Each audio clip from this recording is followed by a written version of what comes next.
campers. What? Spike here. That's Chris. It's me. It's the Spike and Chris show at long last. Sorry. So I need to offer all, 6 of you an apology who actually watched these things. Because we didn't get an episode out last week because Boom Mic failed. And Boom Mic failed because I forgot to check to make sure the stupid battery was in it before I hooked it up. So this time I've hooked it up, and this time I'm going to waddle my fat, aging ass over here. Make sure it is turned on. The green light is on. Waddle. Right there, buddies. Alright. I'm so sorry. You're welcome. You did not need to see that. I just violated every community standard in the Midwest. I'm a bad man. We've been banned. I'm a bad man. Anyway. Oh, I thought you was going to do that darn song. I don't sing, but I don't do requests either, so F you. So, speaking of hell campers, I will give somebody $5 if some hacker will get together some way to put a program onto a Roku where you can take every F word and S word and change it into Smurf. Doesn't matter what app it is, just hack the Roku so whenever it detects the word F or S being said, it changes it into Smurf. You're such a Smurf. And do that on the closed circuit too. So, closed circuit, closed captioning. Such a Smurf. Anyway, F and Smurf. Smurf you and the Smurf. Anyway. Smurf me, Smurf you. So, we've been off the air for 2 weeks. What's going on? What it is, what it was, what it will be. For 2 weeks? For 2 whole freaking weeks. Let me bring this thing up so I can actually see what time we started so I can see how long we're actually going. Ha ha ha. Anyway. And then I will be honest, in the 2 weeks, not much has actually happened. You go ahead and tell me what happened in the last 2 weeks. Well, okay. So we're going to get into a few things here that we like to call the news-ish crap. So anyway, I think it was either Sunday or Monday.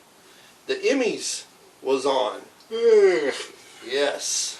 And the one that everybody's talking about right now is young Zendaya. You know Zendaya from Disney Channel. She plays Mary Jane in the new Spider-Man movies. Very good actress, actually. She's really, really talented. Well, she won Best Actress for a role on the Hulu series. I think it's a series called Euphoria.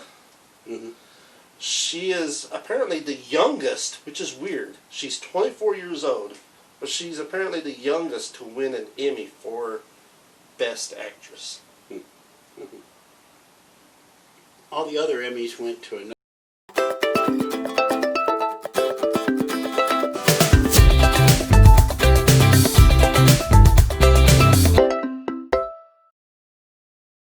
You and your Chinese cameras. Anyway, apparently, just camera trouble. Our camera is possessed this month.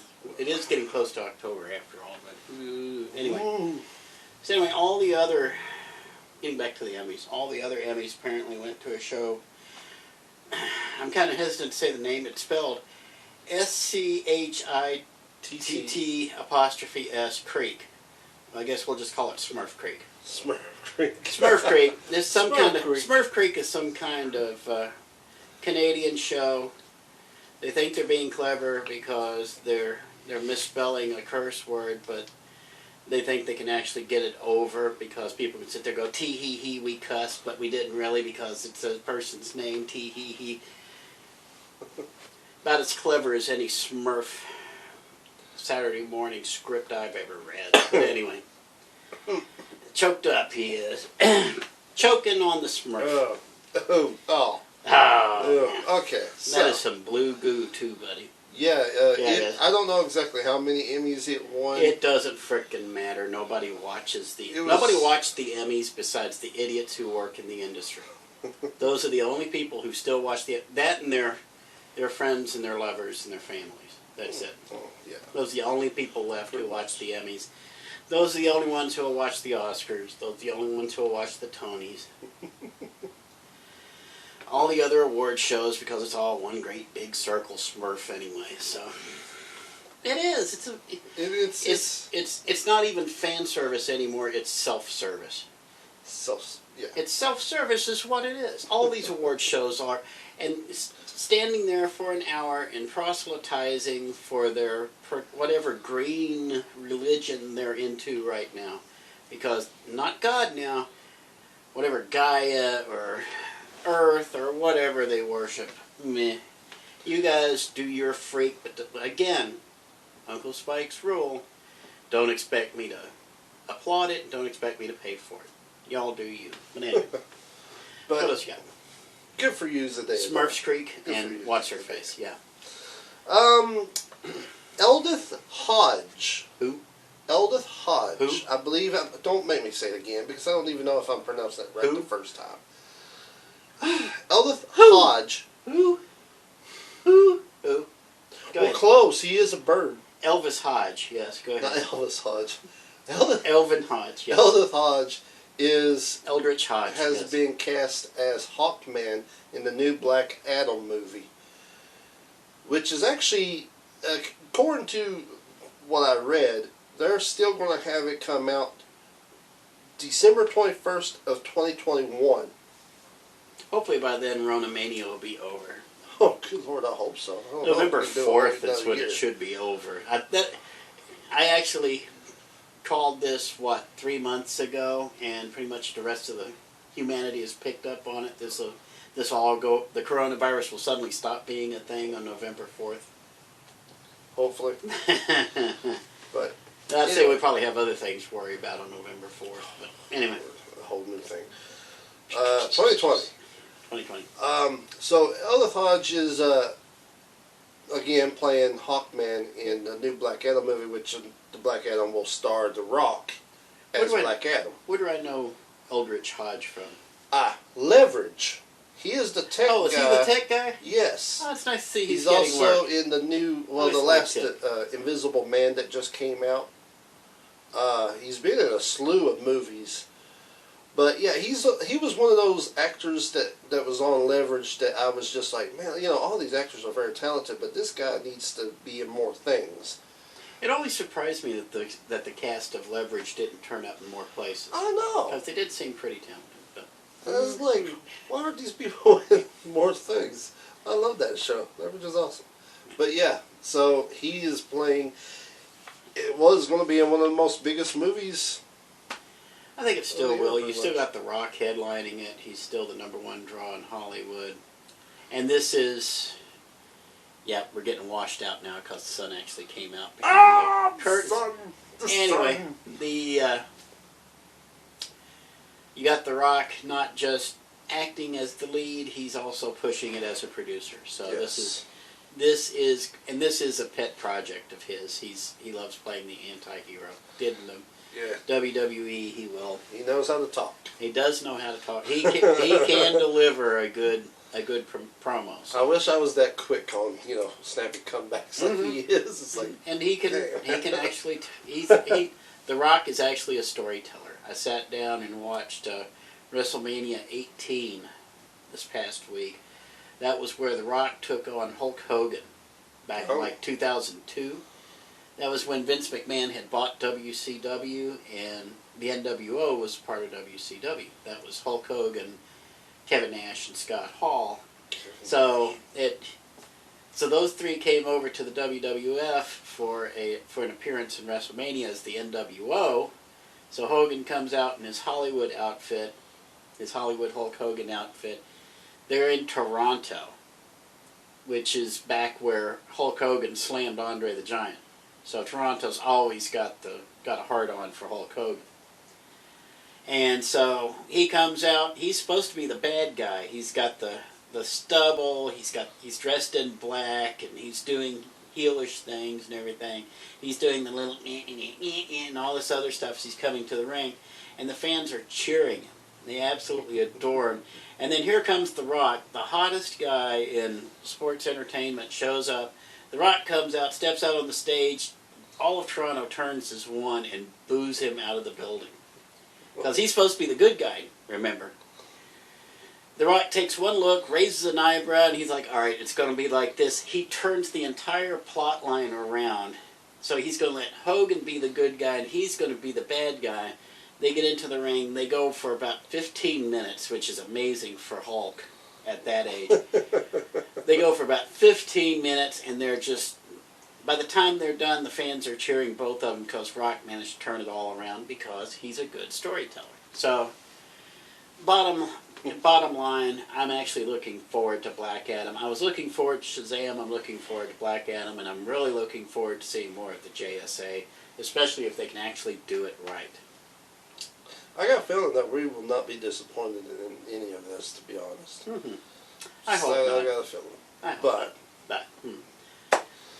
Anyways, yes, not to be a Debbie Downer here, but Disney's remakes and Disney's, live action remakes of their old properties. Because they can't come up with any new ones. I know. It's like they ran out of ideas. No, they're too cheap to come up with. They don't want to take a chance on a new idea if it's going to cost them money. They are now, I can't even say cash flow is the problem. They were cash flush before all this hit. They're crying cash poor now. Yeah, right. Apparently Disney World in Florida, I think Disney World's in Florida. The Disney Resort in Florida is apparently packed right now. Florida's just unleashed the floodgates. But anyway, that has nothing to do with all these remakes. F your remakes. Keep your remakes. As if you guys didn't lose your shirts on Mulan in China, for God's sake. They lost a fortune on that remake so far. Now, how long they're going to keep them in Chinese theaters is another matter entirely. But it's not like you can easily convert yuan to dollars anyway. But, It isn't. But so anyway, they are remaking the live-action version of Peter Pan. This one's called Peter Pan and Wendy, which will be I don't know how many of these Disney or Peter Pan movies that there actually has been different versions. There's been quite a few Peter Pans over the years. Yeah. But they got Jude Law as Captain Hook, and they recently just added damn names, Yura Shibia or whatever. I don't know. Yeah, you're a Smurf. You're a Smurf. Let's call her that. You're a Smurf. There you go. Is playing Tinkerbell. She's facelift. Yeah, she's best known on a TV show called Blackish and Grownish. Yeah, she was I think she was the teenage daughter in Blackish, and then she was the lead college student in Grownish. Yeah, it's directed by David Laurie. He's did Pete's Dragon, which actually is a good movie, to be honest. A Ghost Story and The Old Man and the Gun, which is all actually really good movies as well. So Peter Pan's one of those things. It's got a weird relationship with Disney because unlike everything else, there are certain franchises Disney is known for, but they don't have the rights to it. Yeah. They have the rights to make things, but they don't own them outright, which drives Disney insane. They hate that. That's why they bought Marvel out. That's why they bought Pixar out. That's why they bought all these other Lucasfilm out. They want to own the IP, but these estates, the A.A. Milne estate, which owns Winnie the Pooh, will not sell, as far as I know. Last I heard, that was a couple of years ago. And James Barry, I think, is the creator on Peter Pan. He actually willed the rights to Peter Pan to the Royal Children's Hospital in London.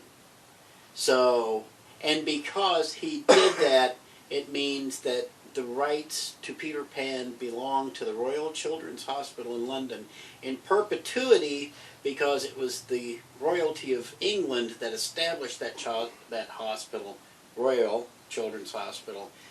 and as a result, Disney will never, ever, ever own Peter Pan.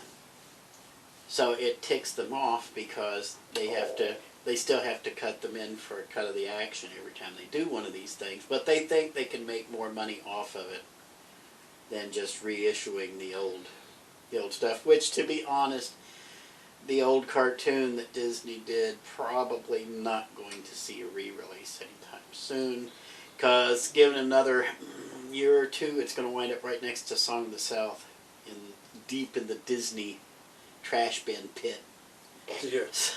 Because, oh boy, what was the name of the little girl that in Never Never Land? The Indian princess. Can't think of her name, but either way. They only used her once. Yeah, so that was plenty. But anyway. Yeah, no, yeah. This is one of those things where, honestly, of all their Disney live-action remakes, I could care less about. So, honestly, even if they went, scene by scene as the original, it doesn't bother me now because more likely I probably may not go see this movie. Or I may just to have something to do. It's Peter Pan. I know the damn story. I have seen different versions of it throughout my lifetime, so I know the story in different stories. So, We were talking about this before we filmed, and my only question is, who are they going to get to play Peter Pan? Is it good? Because traditionally it's been females in the live action roles, because they tend to be a little more spry, a little more acrobatic minded than men can. Plus, by using their higher pitch, they register as boys instead of as grown men. Man, I think I finally figured out they're going to have to hire a transvestite to play Peter Pan, which is going to be some guy who identifies as a woman. It's going to look like utter garbage. Women are going to complain because they've lost yet another role, another opportunity to a transsexual. I thought they kind of already did that with cats. Nah, they were all pussies there. But anyway. But that's what's going on in the state of Connecticut right now with high school sports. They're allowing transsexual, so-called transsexual athletes transitioning from male to female to compete in female sports in the high school levels. So, needless to say, there's 2 of them so far. They have set every single record on track and field in the state of Connecticut for high school girls. 2 boys who say they're girls. So, needless to say, there's a lot of women upset about all of this. Wow. That's why I was wondering who's going to wind up with Peter Pan. Knowing Disney the way I do, they will wind up animating the thing. Disney, Disney. I mean, they're even doing a Robin Hood based off of their version with the foxes. They're doing a live action version of it apparently. So it'd be like CGI foxes dressed as Robin. If you're going to have CGI foxes running around doing this, they better be running around on all 4s. Don't you dare have them on 2 legs. I'm just saying. Disney's just weird, man. Well, if I'm at Disney and I have to shoot a live action remake of Robin Hood, I'm going to go out to Nottingham Forest with a dart gun, and I'm going to knock out a bunch of foxes and a bear, and I'm going to put a lion out there, a mountain lion. I'm going to knock him out. I'm going to dress them all in period outfits, and then when they wake up, I'm just going to film what happens. I'm going to have little GoPro cameras all over the place at different angles, and I'm just going to film what happens. There you go. And then at the very end, I'm going to say, and Robin kicked King John's butt and lived happily ever after. So, you know what, especially ought to be fun with all the little rabbits who kept getting into trouble because those poor rabbits. Yeah. It will not be kid friendly. This is not Beatrix Potter, no. But anyway. Okay, so on that note, I don't know how to begin with this story. Vin Diesel apparently debuted his first song to his new album. That's right, Vin Diesel, the dude from Fast and the Furious films, the guy who plays Groot, the big bald guy, Mr. Clean with a Tan, is singing. Heartbeat. Looking for a heartbeat. He released his new single called Feel Like I Do. Oh, God.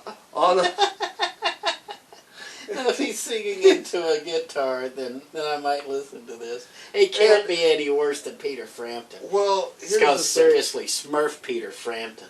Anyway. He signs a deal with a Norwegian music producer called Kago.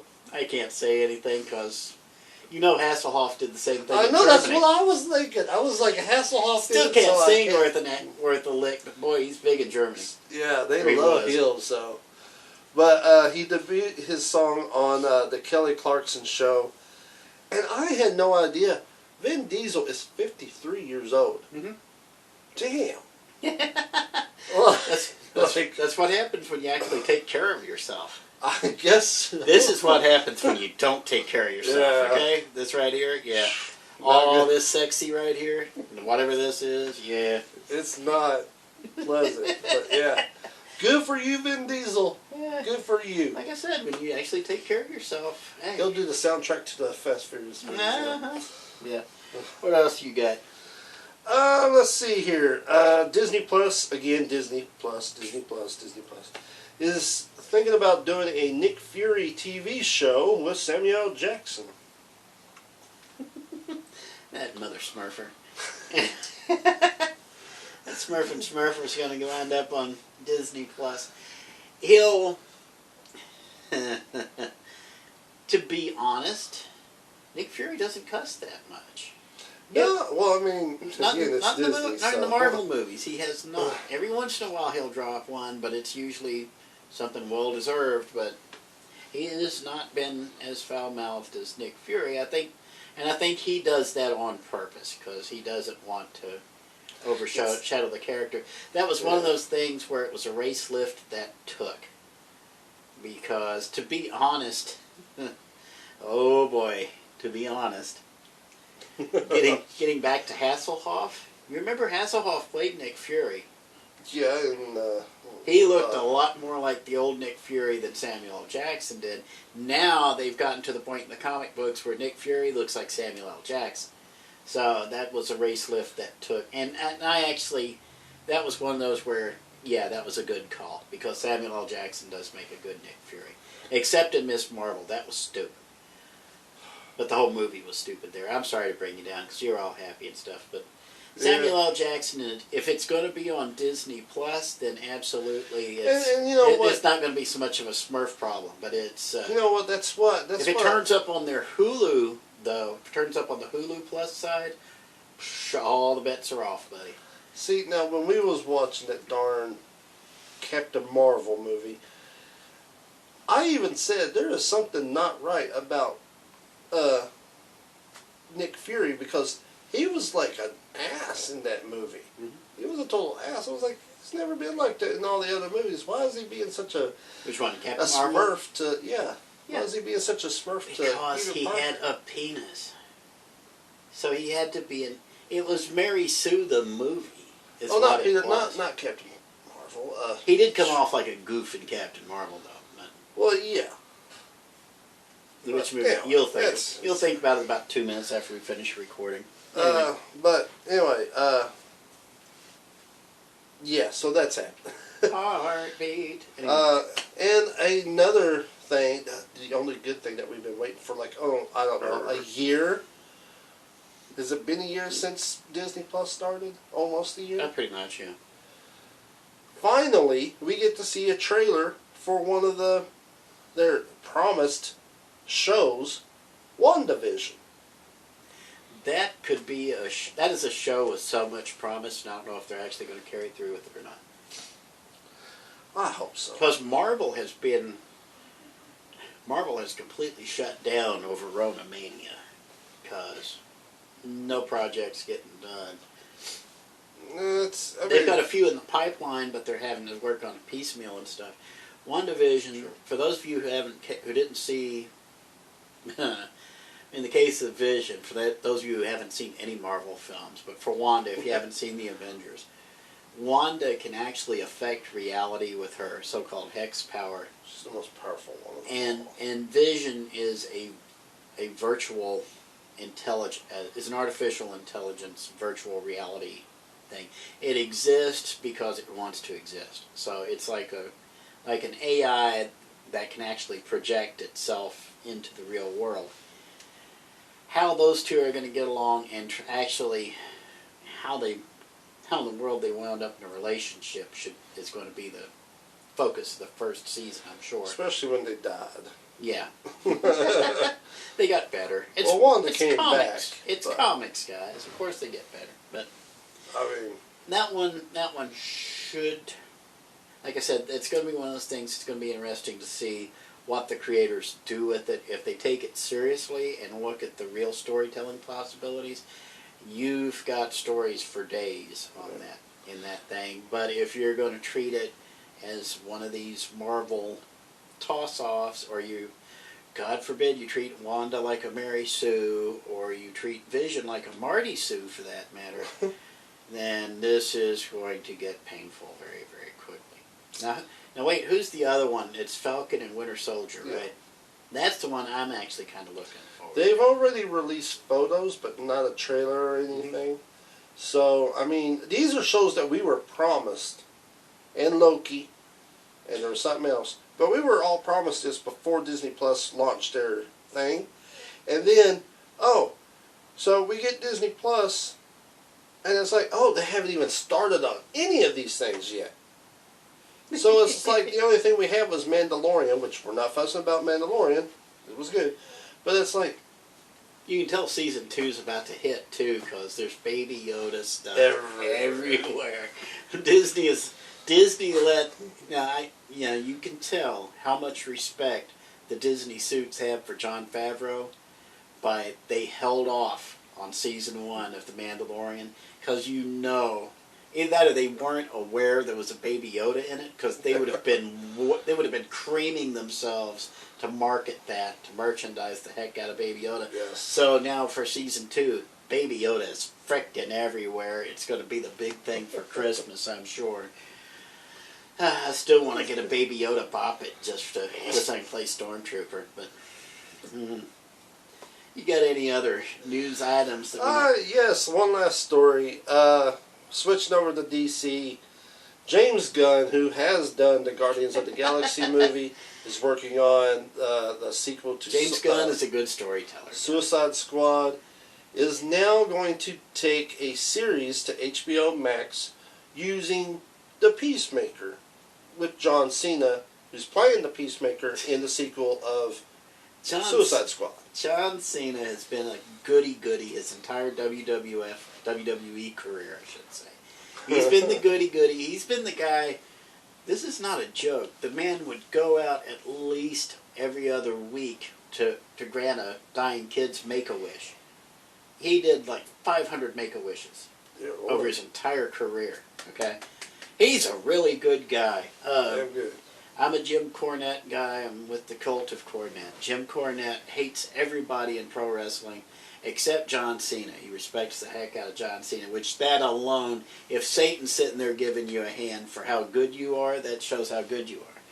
But he's played a goody-goody for so long, and from what I'm hearing, John Cena has chewed up so much scenery on the Suicide Squad set as the Peacemaker. Peacemaker is one of these old, late 60s, early 70s Charlton Comics characters.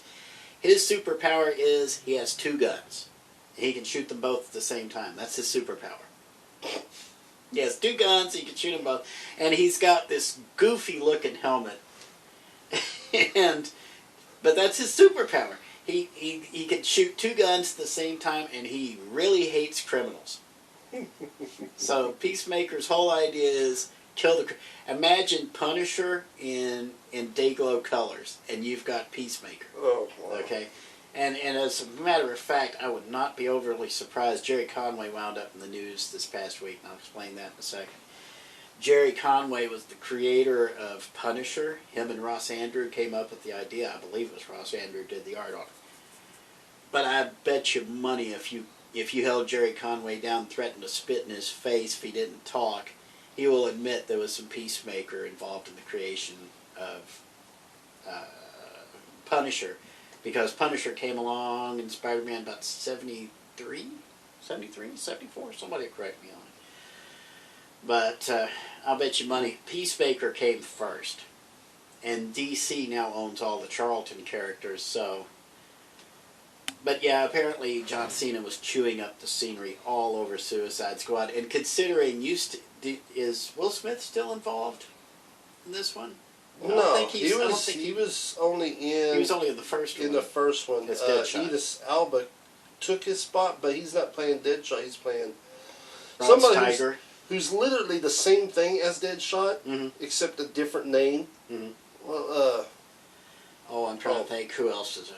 It's like literally the exact same character. It's not Bullseye because that's Marvel's version of Deadshot. But anyway. But yeah. Anyway. Idris Elba took that part. Either way, Idris Elba's involved.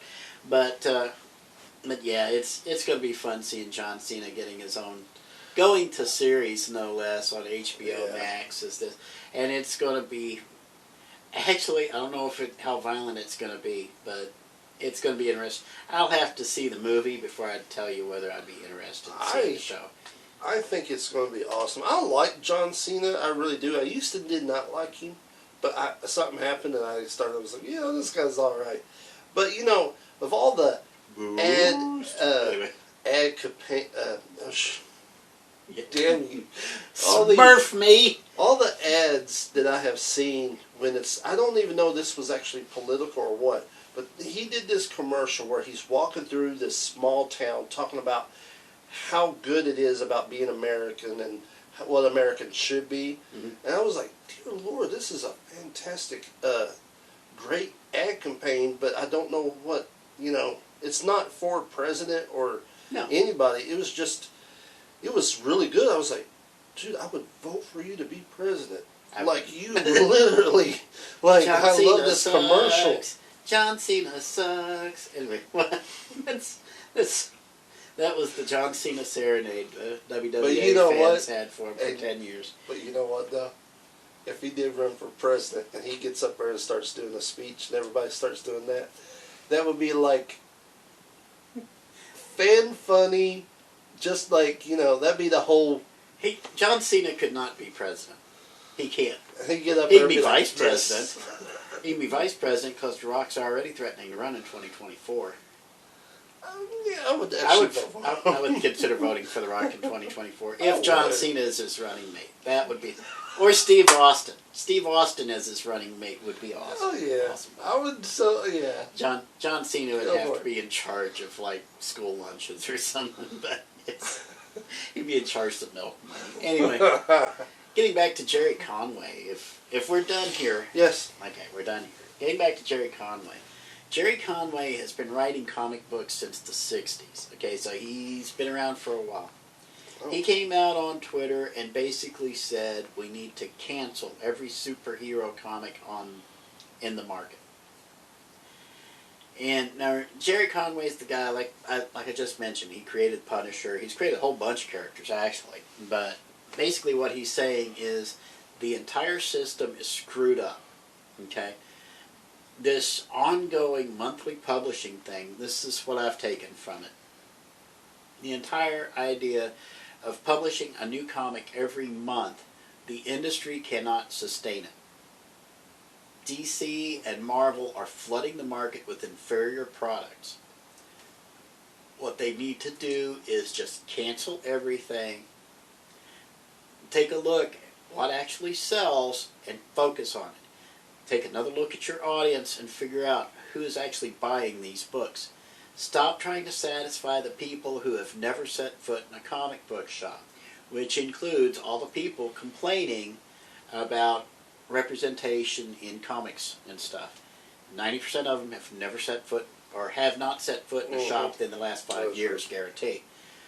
So Jerry Conway is basically saying, stop, take a look. Well, for one thing, look at who's buying comics right now and figure out what do they actually want. Two, you better start retrenching and start attracting some young readers into the industry, which I've been saying for years. And basically what that means is you're going to have to stop doing the boys and start doing more Superboy. Do something that will actually attract a 10-year-old child, a boy or a girl, to read comic books. Get them into comic. And we have seen that children will respond to a well-presented story. We saw that with Harry Potter. Harry Potter, when he started back in the late 90s, everybody was wailing and moaning because kids don't read anymore. Oh, well, how do we get kids to read? Oh my goodness, reading is a dying art. The book industry's going to die. Oh, boo-hoo, what are these ignorant children going to do? Guess what those ignorant children did? They got mom and dad to buy them a book, and mom and dad were so thrilled they actually had a book they wanted to buy. They bought them the first Harry Potter book, and now as a result, all these years later, J.K. Rowling is a frickin' millionaire, and Scholastic is one of the largest publishers on the planet. Okay, kids will respond if given something worth responding to, and kids can smell BS even better than I can because I've gotten so old. I've almost become immune to the smell of BS. I mean, these kids can smell BS in a heartbeat. It's actually been a very long time since we actually had, something new. Yeah, something new. Captain Underpants. Kids have responded to that somewhat. And I've said this before. Static Shock, Blue Beetle, two properties right there waiting to be brought brand new to the world. I mean, you can...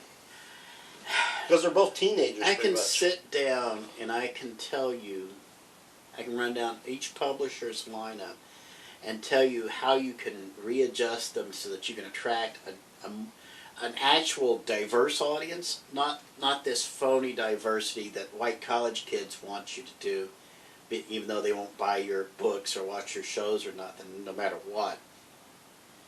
Like with Milestone, with DC, with Marvel, with Image is its own thing. But you can actually, and this is something these guys don't know how to do anymore, focus on different parts of your audience so that you got something for different people.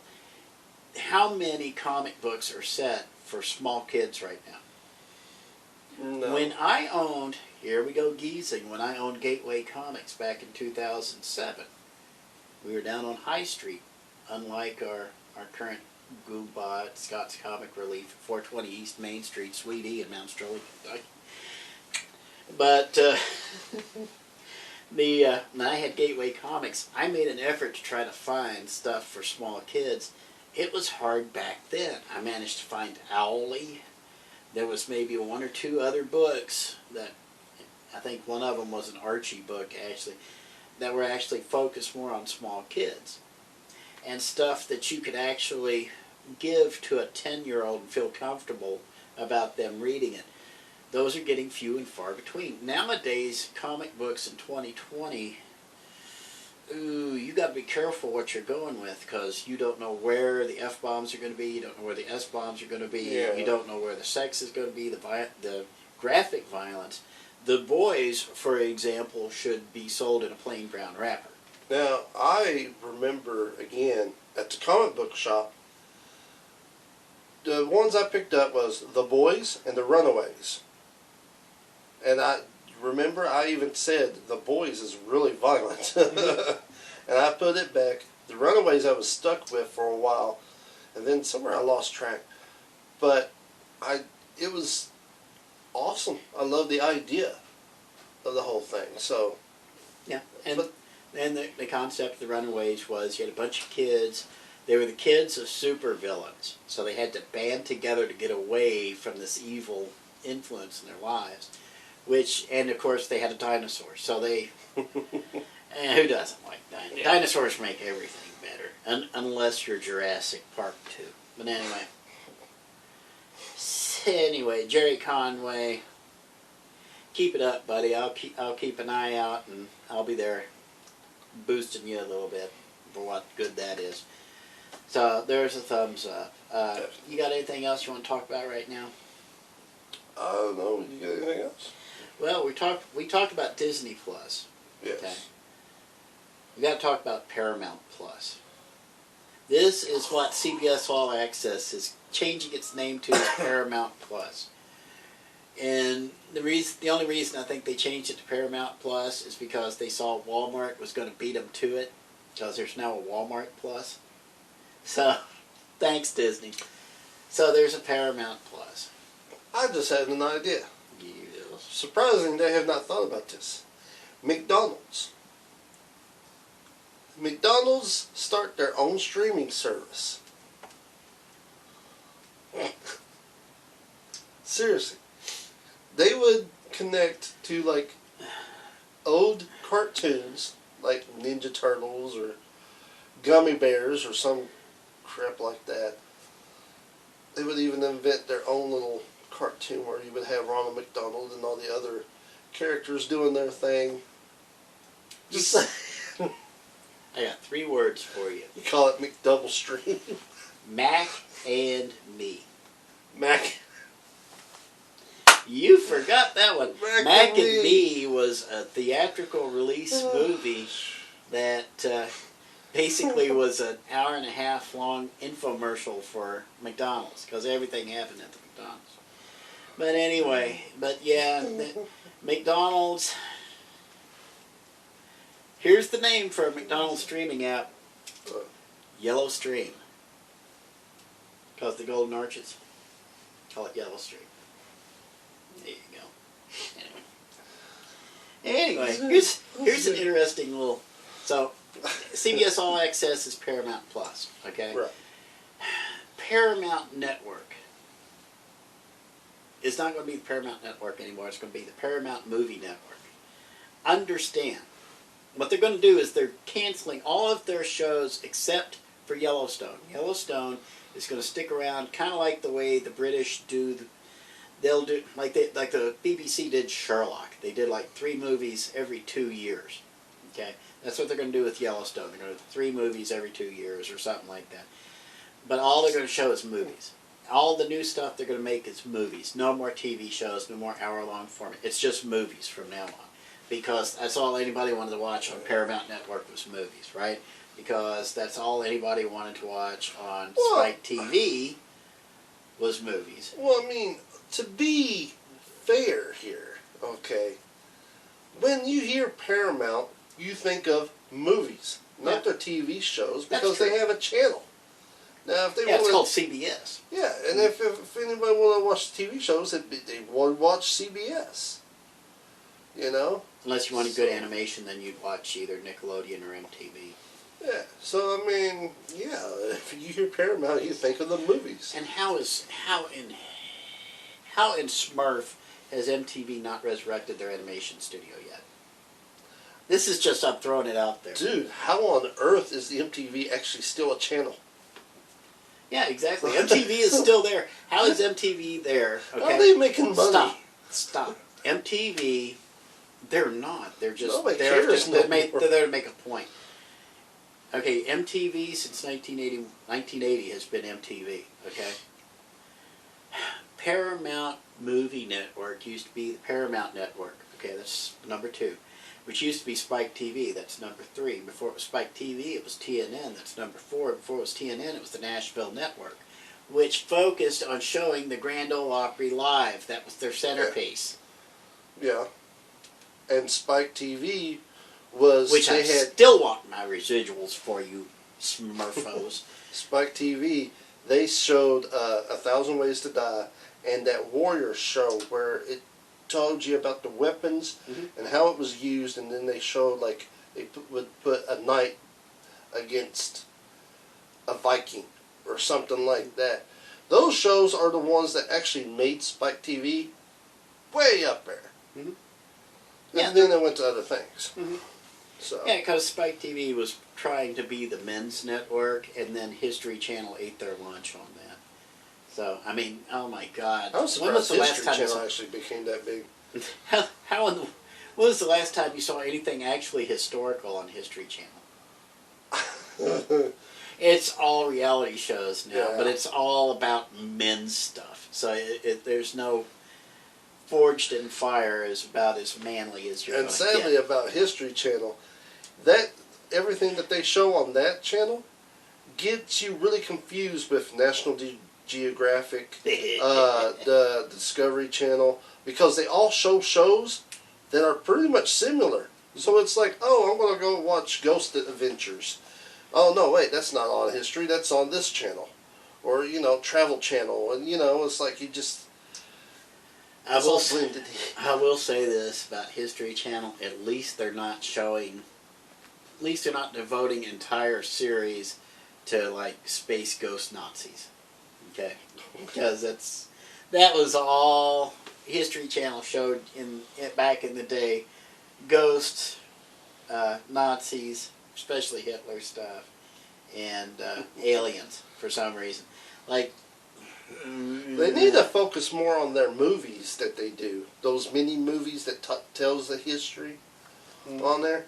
Those are friggin' amazing. But they don't do them more as what they should. Yeah.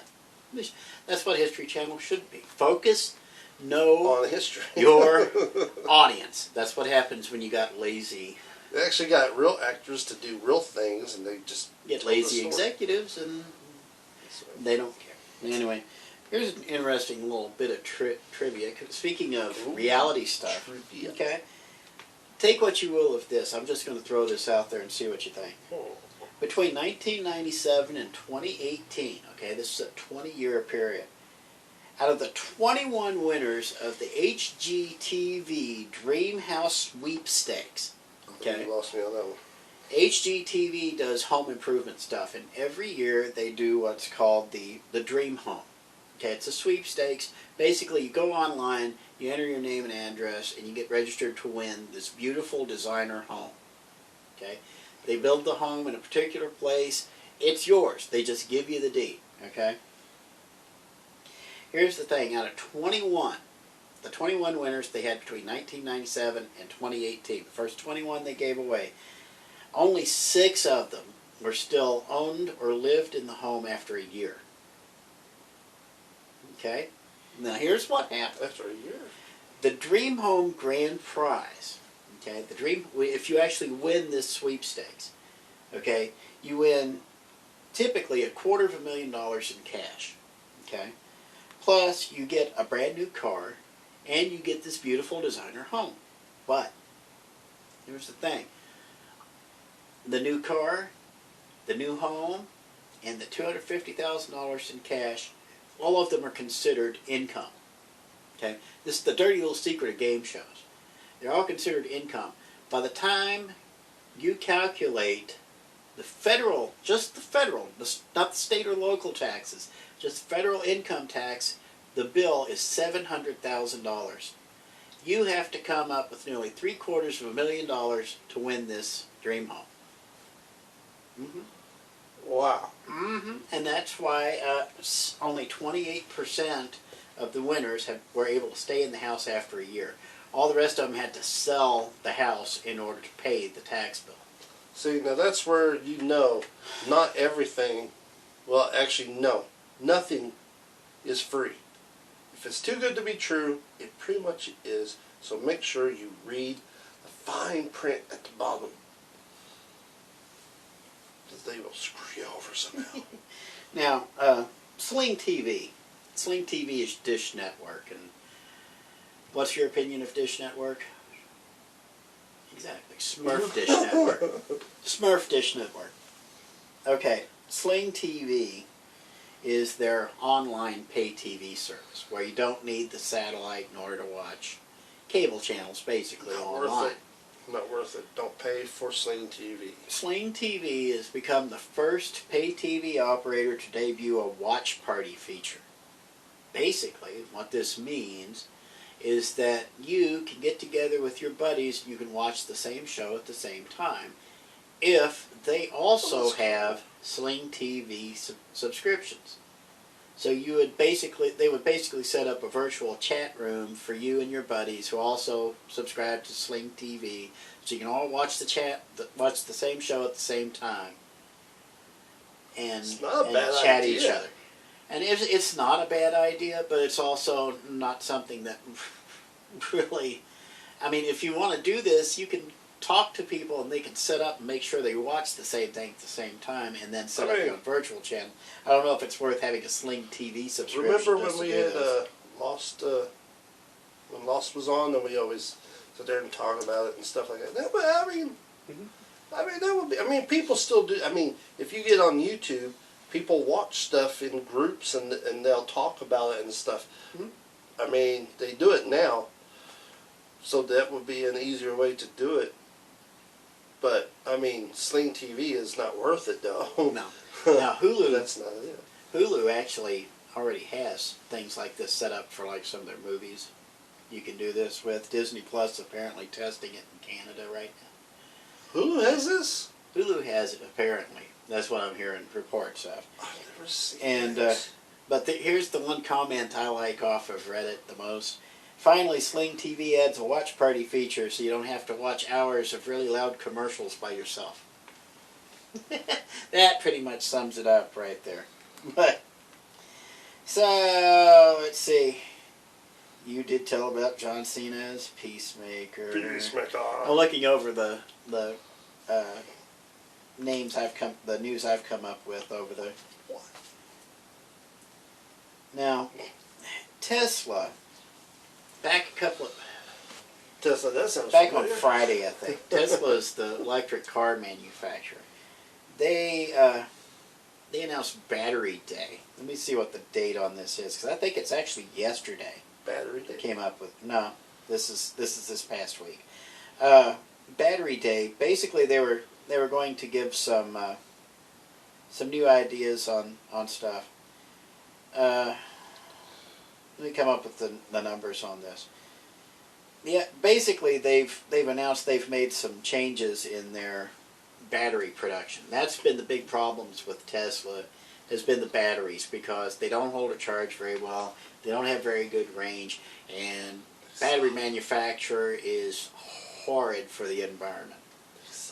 So all these greenie weenies who say we should all be driving electric cars don't realize how much damage digging for all those rare earths and cobalt and stuff does, especially when the batteries wear out and have to be replaced. Anyway, so they came out with Tesla came out with 10 things this past week. I'm just going to run down them real quick. Okay, their battery pack is going to be reduced 56% in cost. So the cost per kilowatt hour is going to be reduced 56%. So they've actually become more efficient.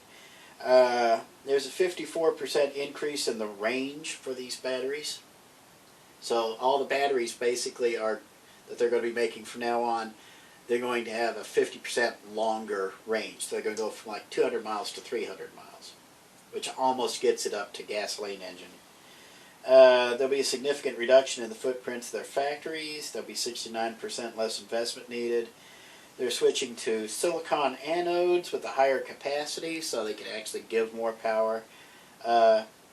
They're creating new cobalt-free anodes, including very high capacity all-nickel cathodes. Remember I was talking about cobalt was one of those things that can cause environmental problems? Yeah. They're trying to eliminate those from their batteries. They're going to do major improvements to the processing part of cathode manufacturing. They have new sources of lithium, which is what really holds the charge in these lithium-ion batteries.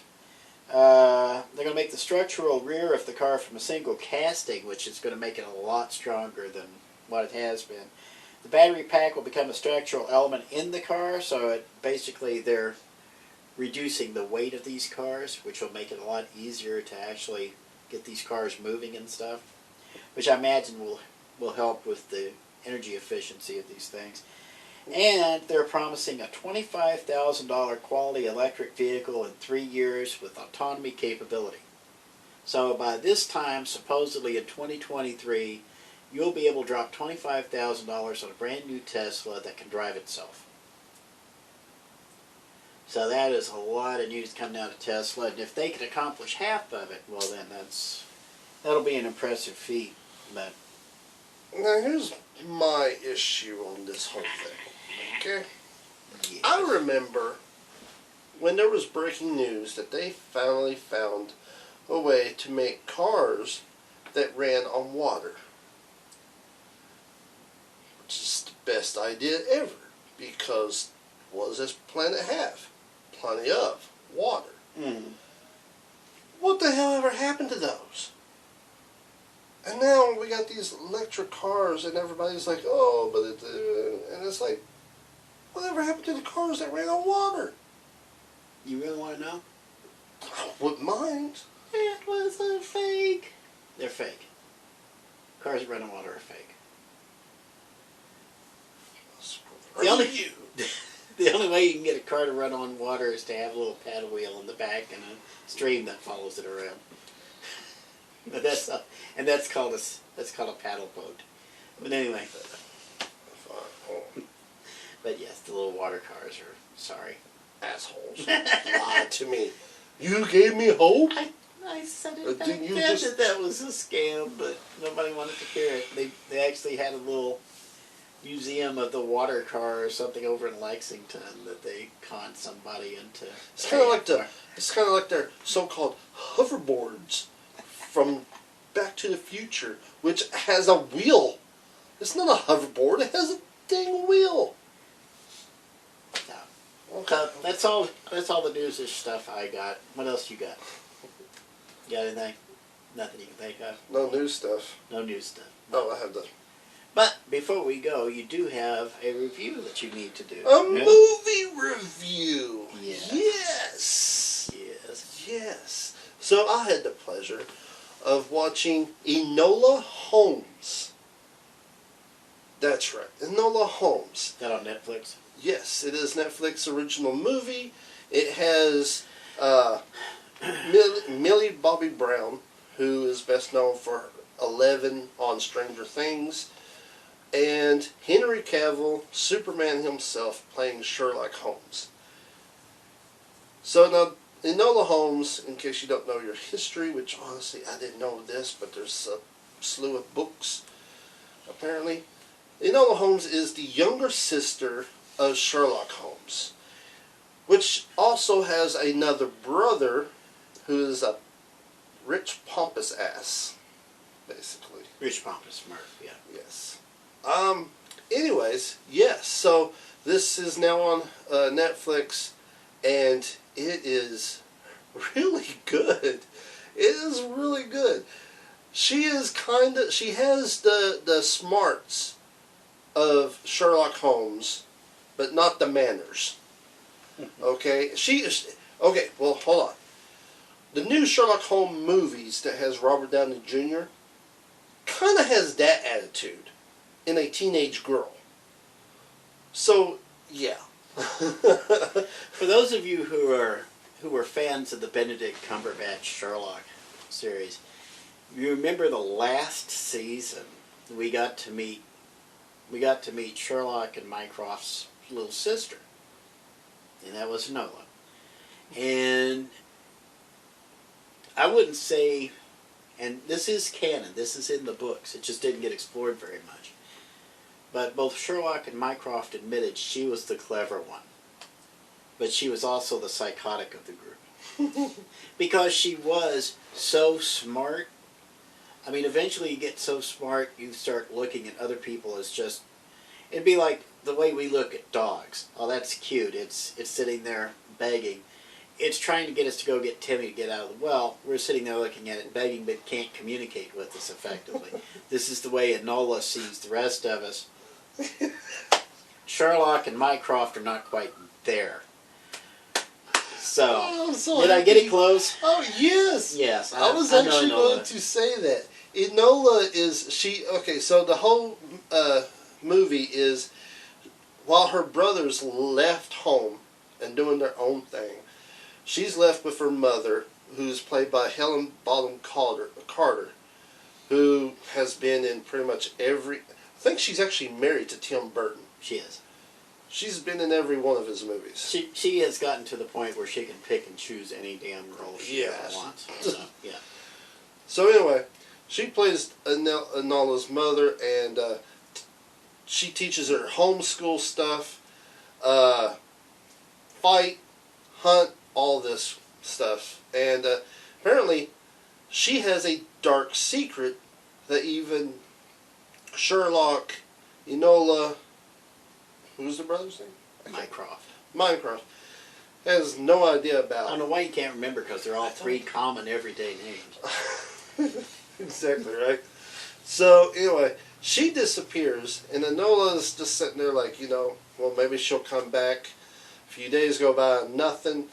So she's freaking out, gets a hold of her brothers. Her brothers come, and they haven't seen her since she was like about this small. And of course, Minecraft, yeah. is literally like, you're going to an all-girls school, you're going to learn how to be a woman. He's very sexist, he's very just an ass. Really. Yeah, that's my treats her like hell. He's the oldest brother, by the way. Sherlock is the middle brother, and Enola's the little sister. So anyway, all this is happening. She finds that her mother left clues. So now that sets her off on an adventure. She runs off, tries to find her mom, and that's the whole part of the movie, kinda. Because then there's a second story. She runs into this young guy who is apparently running from his own problems. He's supposed to be a lord to something. And he's running away because he doesn't want to. He wants to live a simple life, and yada, yada, yada. He doesn't want all that responsibility. Enola is like, I don't care about your problems. Leave me alone. Go away. That is until somebody's trying to kill the young boy. So now she's like, oh, darn it. Now I gotta go save his butt. So she goes, saves him, which sets him off on this other adventure. But yeah, it is freaking fantastic. Henry Cavill playing Sherlock Holmes he loves his sister and totally respects her for being this oddball. And like you said, yeah, Millie Bobby Brown is a fantastic actress. Her playing Enola, playing this character who kind of reminds me of, like, I had this person set in my head, but I can't remember who it is now.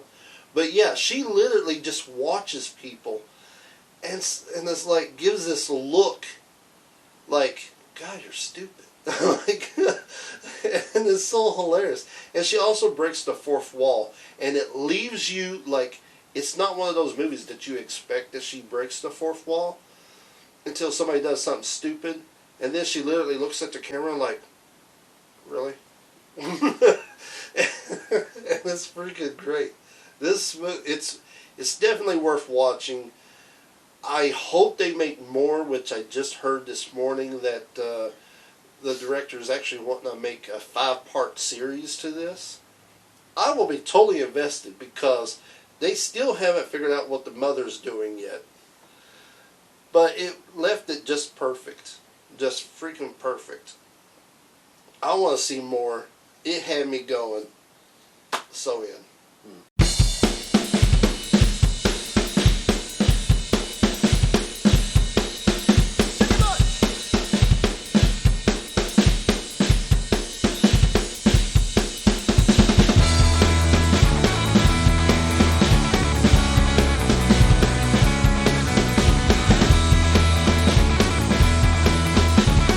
Donald Trump don't trust China. China is asshole.